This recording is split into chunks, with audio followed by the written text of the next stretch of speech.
YouTube ಅಲ್ಲಿ ನೋಡಿದ್ರೆ ಎಂತೆಂತ ಆಕ್ಟರ್ಸ್ ಇದೆ, ನನಗೆ ಭಯ ಆಗುತ್ತೆ ಅವ್ರು ನೋಡಿ. ಕ್ರಿಯೇಟರ್ಸ್ ಕೂಡ ಅಷ್ಟೇ, ಎಂತೆಂತ ಕಂಟೆಂಟ್ಸ್ ಬರಿತಾ ಇದಾರೆ ಅವರು, ಅಂಡ್ ಎಂತೆಂತ ಆಕ್ಟರ್ಸ್ ಇದಾರೆ. ವ್ಯೂಸ್ ನೋಡಿದಿರಾ ನೀವು ಅವ್ರದೆಲ್ಲ? ಮಿಲಿಯನ್ಸ್ ಗಟ್ಲೆ ವ್ಯೂಸ್ ಯೂಟ್ಯೂಬ್ ಅಲ್ಲಿ. ನಾನು ನಮ್ ಸಿನಿಮಾಗೆ ಇಷ್ಟು ವ್ಯೂಸ್ ಬರಲ್ವಲ್ಲ.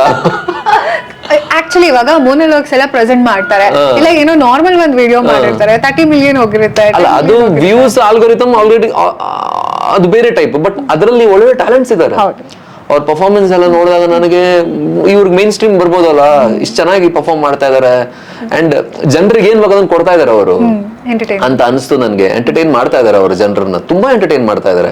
ಸೊ ಅದೇ ಹೇಳಿದ್ ನಾನು, ಈಗ ನಮ್ ಕೈಲಿದೆ, ಈಗ ಏನೇ ಮಾಡೋದು ಅದು ನಮ್ ಕೈಲಿದೆ, ಮಾಡ್ತಾ ಹೋಗಿ ಅಂತ ಎಲ್ಲರಿಗೂ ಹೇಳ್ತೀನಿ ಅಷ್ಟೇ. ಸೊ ಇವಾಗ ಟೀಮ್ ಕಟ್ತಾ ಇದೀರಾ, ನೆಕ್ಸ್ಟ್ ಪ್ರಾಜೆಕ್ಟ್ ಬಗ್ಗೆ ಹೇಳೋದಾದ್ರೆ ನಿಮ್ ಟೀಮ್ ಜೊತೆನೆ ಸೀಕ್ರೆಟ್, ಅದು ಸೀಕ್ರೆಟ್ ಮಾಡಲ್ಲ, ಬಟ್ ಮಾಡ್ತೀನಿ. ಅದೇ ನಾನು ಅಂತಲ್ಲ, ಎಲ್ಲರೂ ಮಾಡ್ಬೇಕು ಒಂದು ಟೀಮ್ ಮಾಡಿ.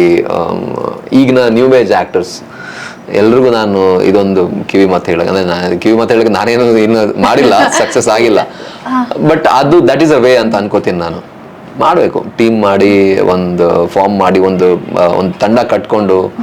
ಮೊದ್ಲಿನವರು ಅದೇ ಮಾಡಿದಲ್ಲ, ಶಂಕರ್ ನಾಗ್ ಸರ್ ಕೂಡ ಅವರು ಆ ಏಜ್ ಅಲ್ಲೇ.